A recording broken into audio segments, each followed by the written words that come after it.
Hey man, welcome back to Man Time. Today's episode, we're going to get this 3120 Husqvarna chainsaw fixed up, hopefully. Maybe we'll port it, I don't know. So I think the timing's off on it. I think it is probably going to need to have the jug come off anyway. Let's jump into it. Welcome to Man Time.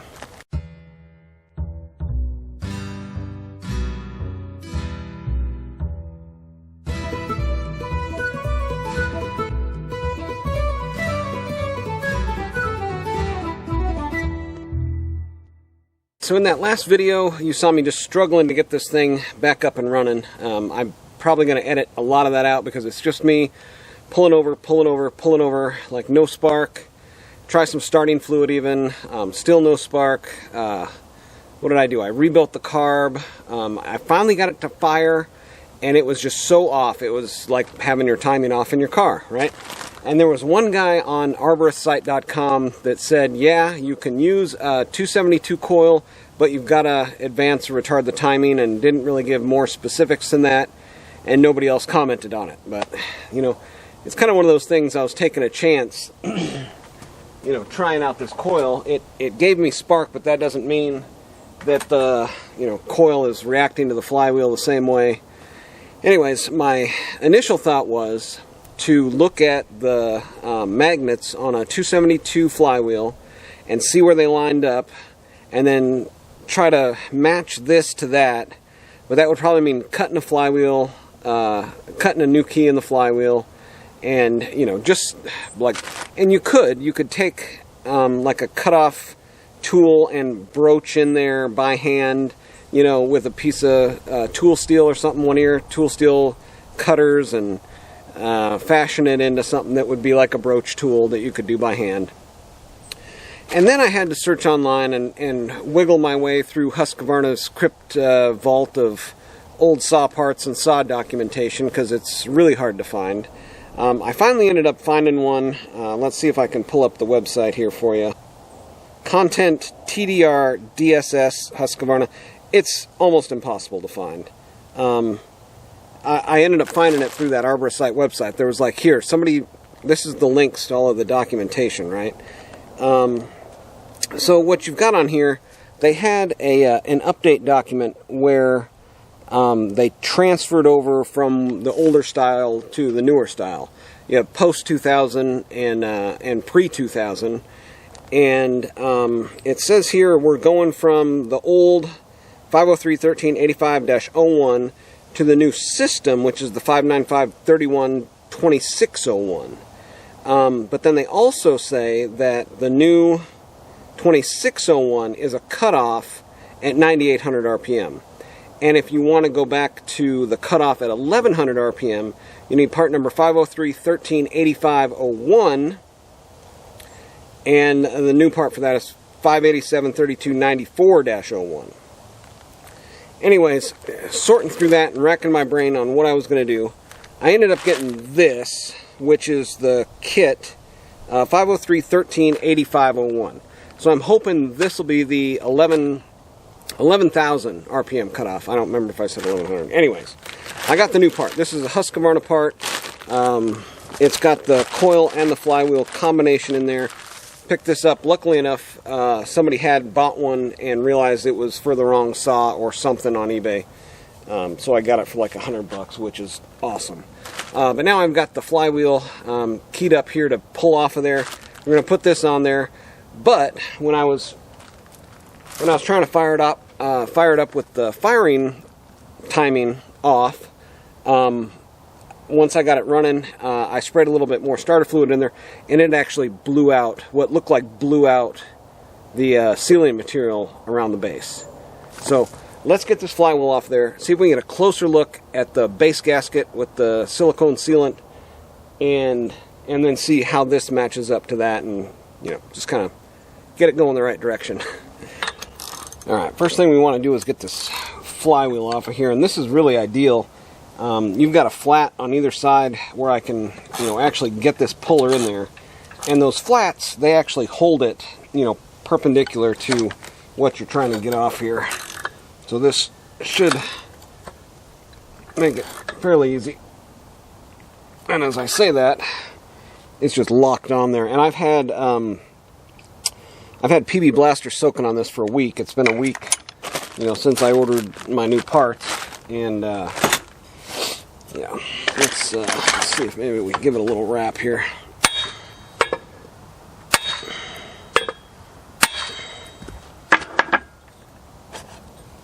Yeah, she is just locked up on there.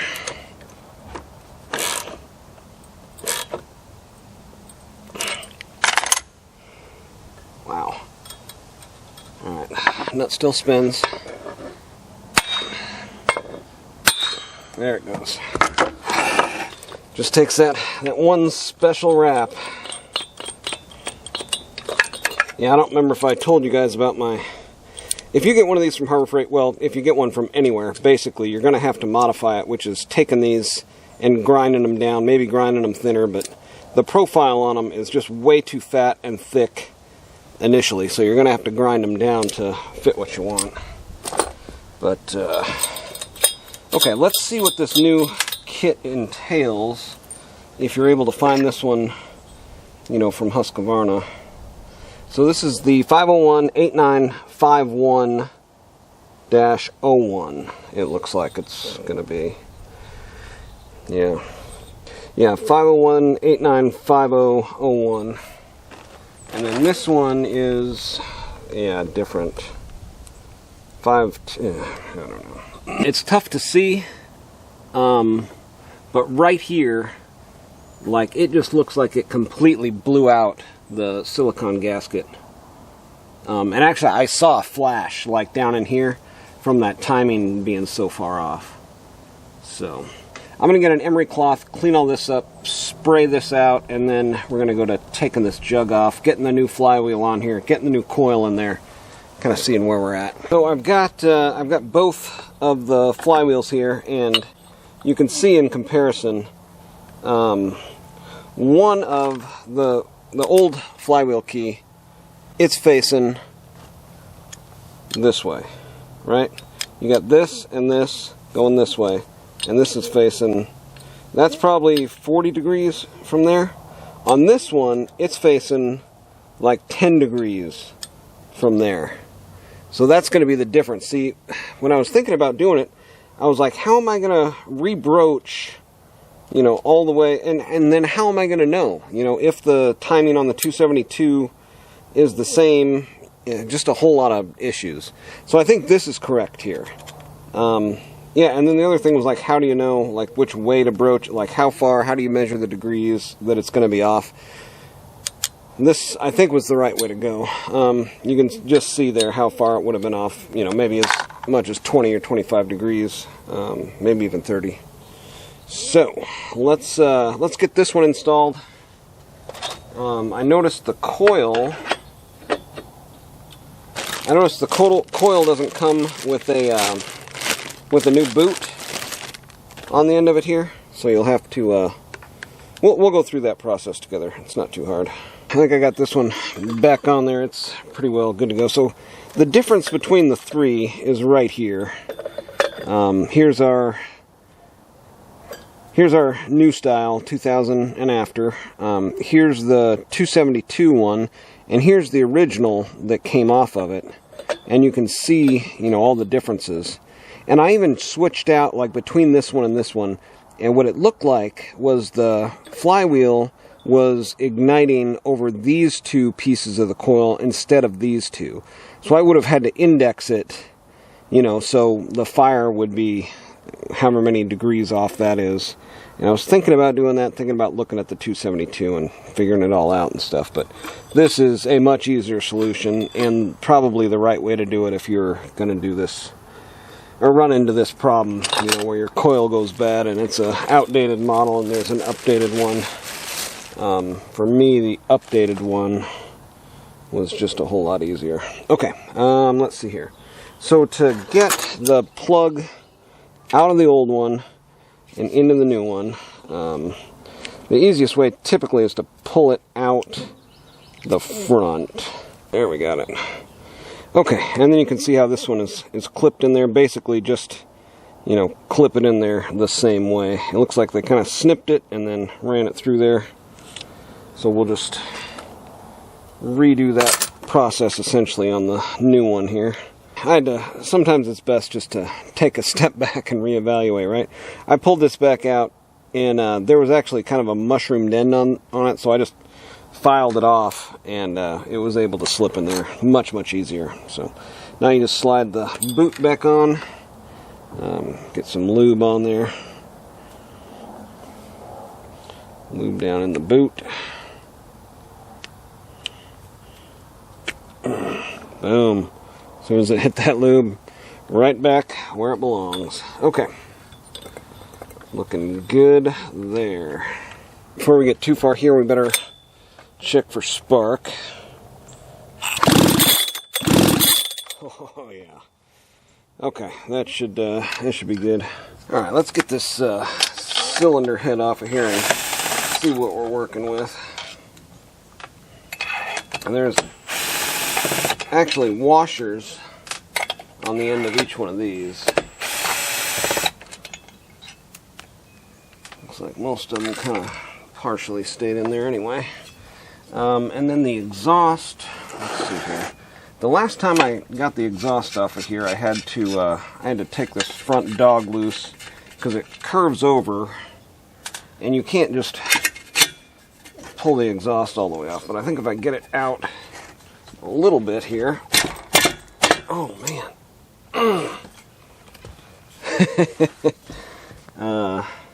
yeah, that gasket is pretty good stuff once it sets up. Wow. Brass hammer, I guess. There we go. Little tap. Let's see if I was right about this. There we go.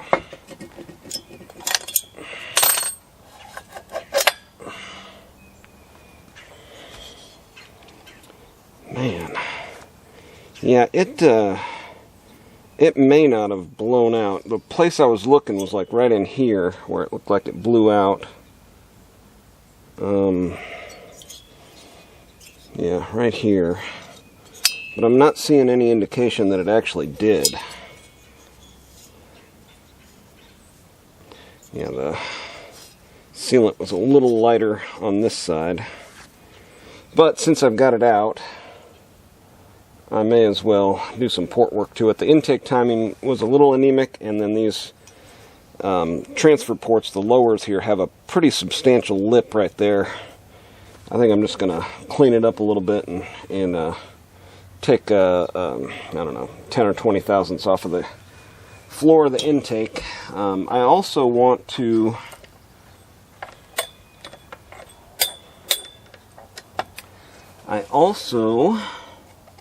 that's a little dirty in there.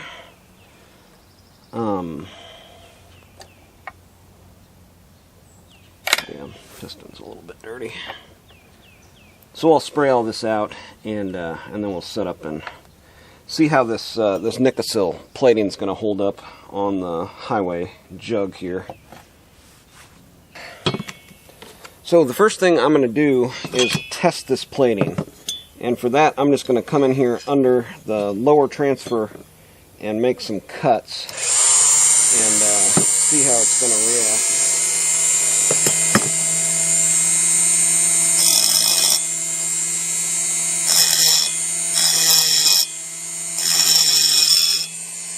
Yeah, that's holding up extremely well.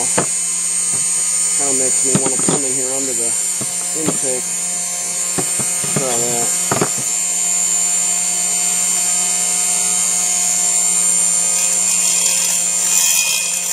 Alright, here's our cylinder, and here's the intake here, and you can see there's no chipping of the plating. Just took the floor down right in here. Yeah, right up there. And just smoothed it out, maybe did 20 thousandths, and then here's our transfers. Now this one here, I just touched the plating to start removing that, and you can see the no chipping. This is the Nickel Hyway, looking really good. And then on this side you can see a finished one where it's just a smooth shot straight in there, you know. Yeah, beautiful. So here is the aftermath of the port work, and after we went over it with a diamond burr. You can see there my tool got a little carried away on this side, I think, but nice straight shots down into there. And I'm not going to have a frame of reference of how it was running, before the port work, so we'll just see how it goes. It's really funny, as complicated as, this thing looks, it's actually not complicated at all. I'm almost getting ready to go back together with it here. Got the cylinder silicone gasketed down to the base, and getting everything else buttoned up here.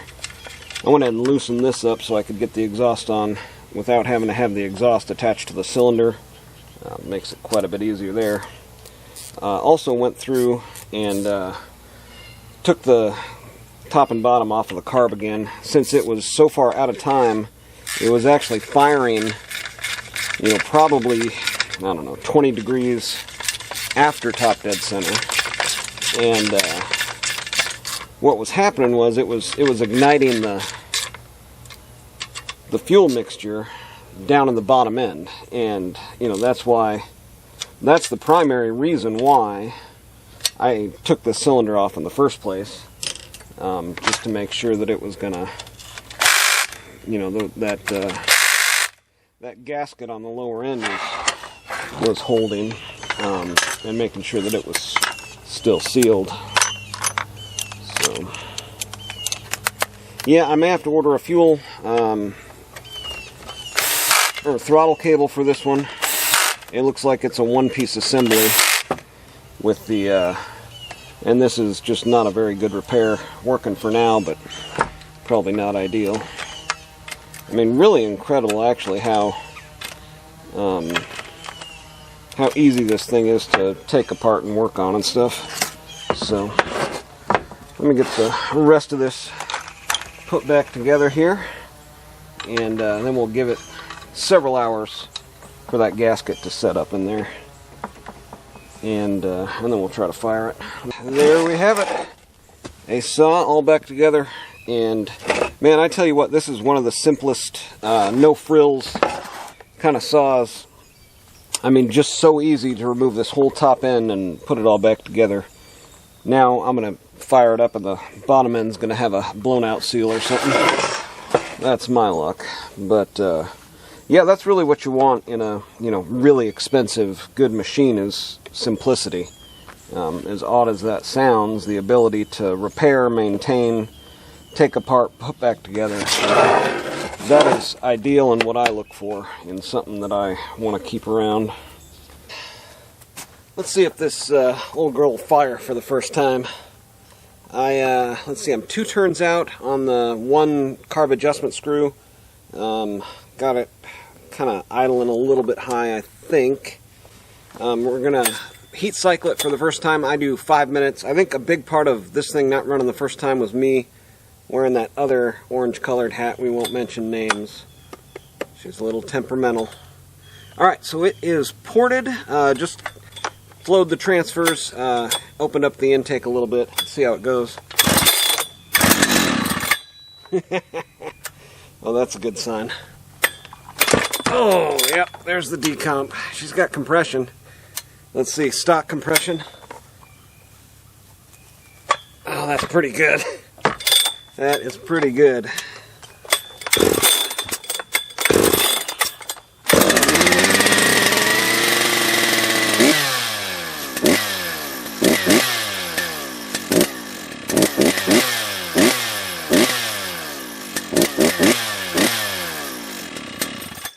Two turns might be too much. Lean it up a little bit. Back to turn and a half. Maybe a little bit more. A little bit more throttle till we can figure out where she likes to run at.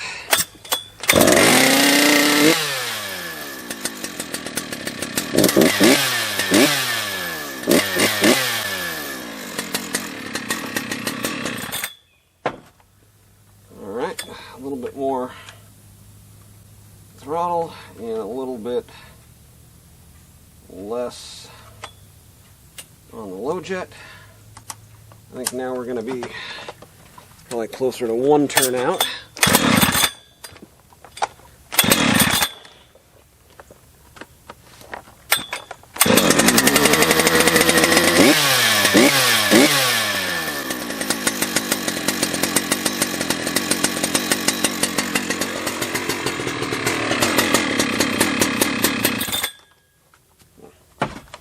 That seemed maybe a little lean.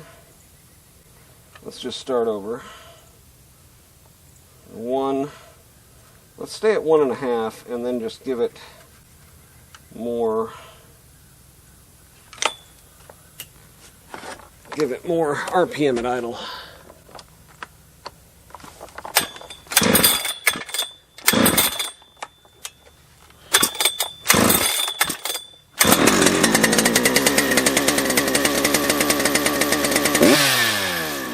Alright, so this is start number 2. We are completely cooled down to atmosphere. Man, some country folks got big guns. Alright, so let's see. I don't think I'm going to have to choke it. We'll see. Yeah, completely cooled down. Let's try the choke. Yeah, likes the choke every time. Good to know. Give it some fast idle. There we go. Oh, God. Gotta have that decomp on. Oh. Man, does it need more choke?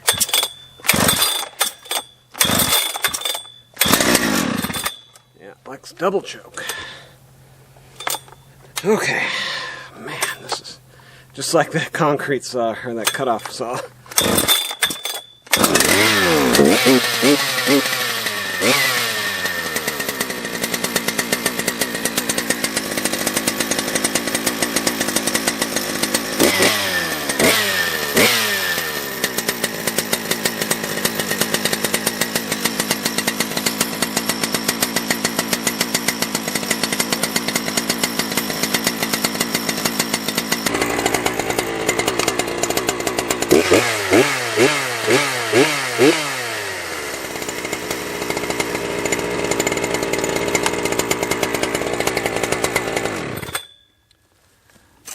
Alright, so this is just my 3rd heat cycle, and I'm fully up to temp.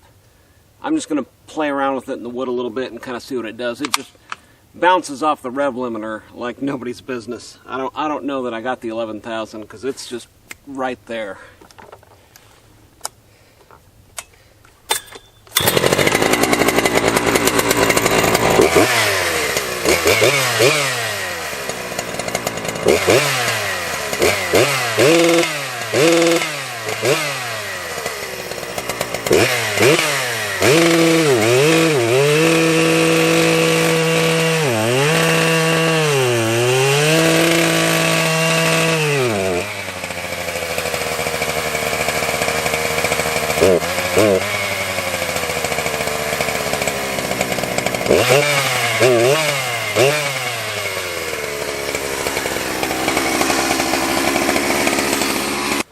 Alright, let's see if we can finish this up.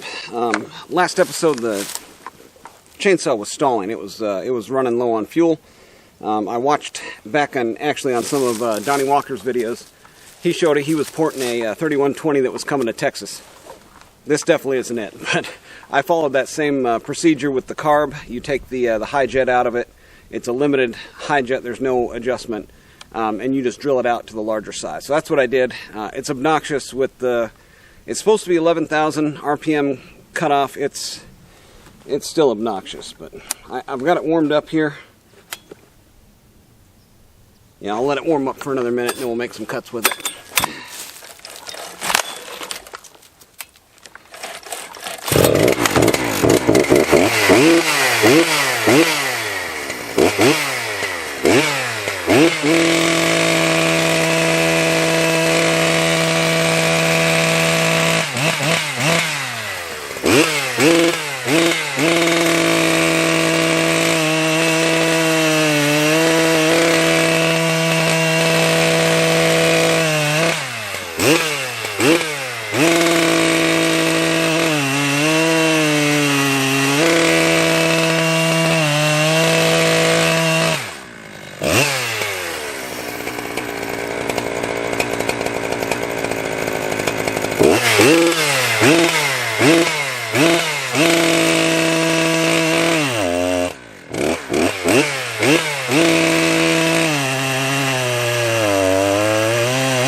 Alright, man, that was the 3120 ported up. Some lessons learned on this one. The throttle cable, it's got a little keeper that houses it in that carb filter housing.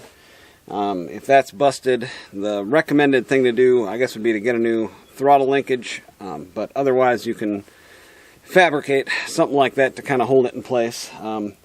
Pretty happy with the Hyway cylinder on this one. Plating didn't chip at all, didn't even give an indication of chipping. I've still got to order a chain adjuster for this one. This was a out-of-the-box C83 with a 24-inch bar, and I was hitting some knots and some stuff in that sweet gum. But I guess that's one of the things with the bigger saws. You think you'd just be able to like give it as much as you can give it, and it'll continue to cut. I took the rakers down on this one a little bit before I even went into the wood, so I'm 30 thousandths down. And I guess that was wishful thinking, thinking I could just take those rakers down and start cutting away. And so it was, I mean, it made quick work of that. The fastest time through that same wood in a larger piece, probably at 22 inches where now it's 20, it was cutting through there just under 10 seconds. So I'm excited to see the times on this one, but it's not really about the times on this one, and the porting really wasn't about raising the RPMs and making it a hot rod type of saw, even though it kind of feels like one, with the exhaust mod, no base gasket, giving it more intake timing, higher compression by a little bit. But what else did we do here, and what other notes do I have for you? Oh yeah, Donnie Walker showed the carb trick there, drilling out the high-speed jet. Dino Joe also showed one on it. After it was having problems there, stalling out and losing fuel, I went and looked, and both of those guys had made modifications to let it get more fuel. So that seems to have fixed it, drilling that out to the larger size. And then let's see, last thing on it. Yeah, everything else went together fairly okay. It was way more than I'd bargained for. I should have left this Sleeping Dog line. I think that's going to be the name of this one, is going to be Sleepy. And I may put a 272 coil on it to make it not sleepy, where it'll actually rev out. Because I guess with the flywheel and limited coil that I put on this, now I can put on a 272 coil, and it'll rev out okay. And then I can adjust the well, I can't adjust it, but it'll rev out to now the opened up size of that Carbs high-speed jet. So anyways, that's going to do it for today on Man Time, guys. If you like this type of stuff, make sure to subscribe, thumbs up, and get out there, have you some Man Time too.